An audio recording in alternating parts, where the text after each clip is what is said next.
क्या सच में जमीन पर माँ हवा से पहले कोई औरत आई थी? और क्यों इस्लाम के अलावा बाकी मजहब की किताबों में लिलित नाम की औरत का जिक्र किया गया है, जिसके बारे में कहा जाता है कि वो आदम अलैहिस्सलाम के बाद पहली औरत थी जो माँ हवा से भी पहले जन्नत में भेजी गई थी। आखिर क्या कुछ कहा जाता है इस लिलित के बारे में, आइए इस वीडियो में जानते हैं। इस्लाम मजहब मानने वाले लोगों में ये कहा जाता है कि अल्लाह ताला ने सबसे पहले आदम अलैहिस्सलाम को बनाया था और उसके बाद आदम अलैहिस्सलाम की बाई असली से माँ हवा को पैदा किया था, जिसके बाद से दुनिया बननी शुरू हुई और आज हर इंसान आदम अलैहिस्सलाम और माँ हवा का ही औलाद है। लेकिन यहूदियों का इस बारे में कुछ अलग नजरिया है। उनका ये मानना है कि माँ हवा से पहले आदम अलैहिस्सलाम के साथ लिलित को बनाया गया था और जिस मिट्टी से फरिश्तों ने आदम अलैहिस्सलाम को बनाया था, जब उस मिट्टी का कुछ हिस्सा बच गया तो उसी मिट्टी से लिलित को बनाया गया था। और यही वजह है कि दर्जे में आदम अलैहिस्सलाम और लिलित एक बराबर है। लेकिन उसके बावजूद भी लिलित का ये मानना था कि वो आदम अलैहिस्सलाम से ज्यादा ताकतवर है और उसका दर्जा भी उनसे बड़ा है, जबकि आदम अलैहिस्सलाम ऐसा नहीं मानते थे, जिसकी वजह से दोनों के बीच में मनमुटाव चलता रहता था। और एक दिन लिलित ने जन्नत छोड़ दी और आदम अलैहिस्सलाम को छोड़कर किसी दूसरी जगह जाकर बस गई। और जब आदम अलैहिस्सलाम ने अल्लाह ताला से दुआ करते हुए बताया कि लिलित उनके साथ नहीं है, तो अल्लाह की तरफ से 3 फरिश्ते भेजे गए जो लिलित की तलाश में निकले और बहुत ज्यादा ढूंढने के बाद उन्हें एक नहर के अंदर लिलित तैरती हुई नजर आई। और जब फरिश्तों ने उनसे वापस चलने के लिए कहा तो उसने साफ मना कर दिया और कहा कि वो अब जन्नत वापस नहीं जाएगी। और उसके बाद आदम अलैहिस्सलाम की बाई पसली से माँ हवा को पैदा किया गया और उन दोनों के बीच ऐसी कोई मनमुटाव नहीं था और इसकी वजह से ही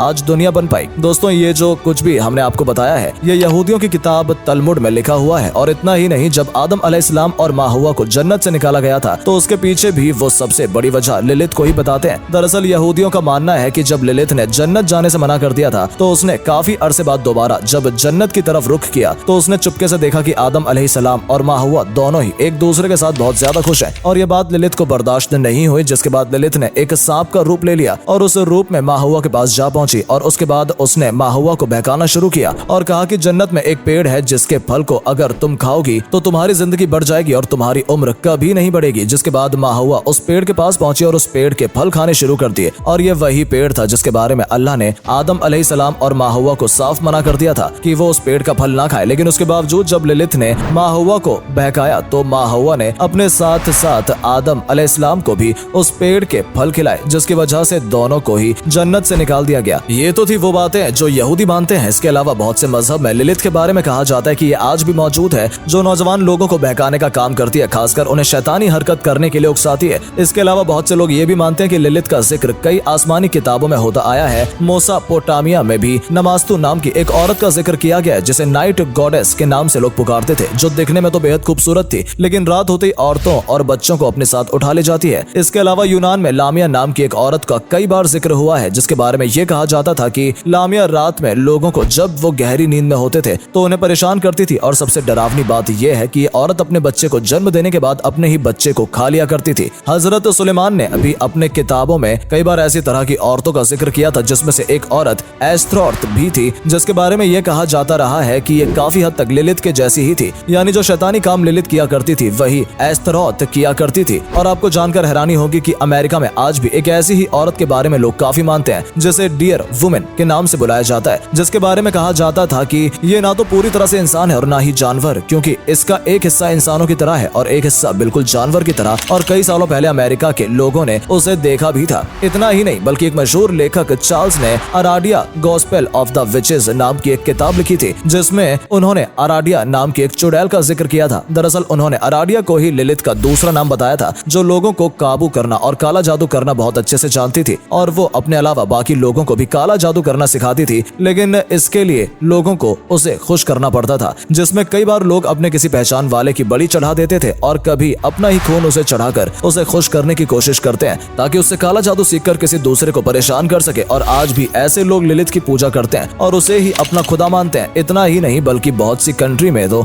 लिलित के बारे में ये कहा जाता है कि वो औरत के हक के लिए दुनिया में मौजूद है, जबकि कई जगह इस बात का भी जिक्र किया गया है कि लिलित खुद औरतों को और बच्चों को परेशान करती है और उन्हें उठाकर ले जाती है। लेकिन फिर भी लोग लिलित की पूजा करते हैं ताकि वो किसी दूसरे को नुकसान पहुंचाकर खुद एक अच्छी जिंदगी जी सके। और इन लोगों का यह भी मानना है कि जब जन्नत से लिलित चली गई थी और उसने आदम अलैहिस्सलाम और माँ हवा को भी जन्नत से बाहर निकलवा दिया था, तो उसके बाद वो इब्लिस के साथ जुड़ गई थी और शैतानी हरकतों में उसकी मदद करने लगी थी। हालांकि जब उन लोगों से पूछा जाता है कि लिलित अगर सच में एक अच्छी औरत थी तो वो आदम अलैहिस्सलाम के खिलाफ क्यों हो गई, जिसके जवाब में लोग यही कहते हैं कि वो आदम अलैहिस्सलाम के खिलाफ सिर्फ सिर्फ इसी वजह से हुई थी ताकि वो औरतों के हक के लिए लड़ सके। हालांकि इस बात में कितनी सच्चाई है कुछ कहा नहीं जा सकता, क्योंकि अगर लिलिथ नाम की कोई भी औरत अगर सचमुच होती तो इस बात का जिक्र कुरान में भी कहीं ना कहीं जरूर होता। लेकिन कुरान में सिर्फ यही बताया गया कि आदम अलैहिस्सलाम के बाद उनकी बाईं पसली से माँ हव्वा को पैदा किया गया था और उसके बाद ही ये दुनिया बननी शुरू हुई। जबकि यहूदी आज भी इस बात को नहीं मानते हैं और उनका यही कहना है कि माँ हव्वा से पहले लिलिथ दुनिया में आई थी। बाकी इस पूरी कहानी को जानने के बाद आपका इस बारे में क्या कहना है कि क्या सच में लिलिथ नाम की कोई औरत मौजूद थी या फिर ये सिर्फ मनगढ़ंत बनाई हुई कहानियां ही हैं? कमेंट सेक्शन में अपनी राय जरूर दें। तो दोस्तों फिलहाल इस वीडियो में सिर्फ इतना ही। हम उम्मीद करते हैं इस वीडियो के जरिए आपको लिलिथ के बारे में काफी कुछ जानने का मौका मिला होगा, जिन्हें यहूदी बहुत ज्यादा मानते हैं और कई जगह पर उनकी पूजा भी की जाती है। तो दोस्तों अगर आपको ये वीडियो पसंद आई हो या फिर इसके जरिए कुछ जानने का मौका मिला हो तो इस वीडियो को लाइक जरूर करें। और अगर आपने हमारी इस वीडियो को फेसबुक पर देखा है तो हमारे फेसबुक पेज को भी फॉलो जरूर कर लें, ताकि ऐसी ही और वीडियो आप तक पहुंचती रहे और आपको ऐसी ही जानकारी मिलती रहे। धन्यवाद।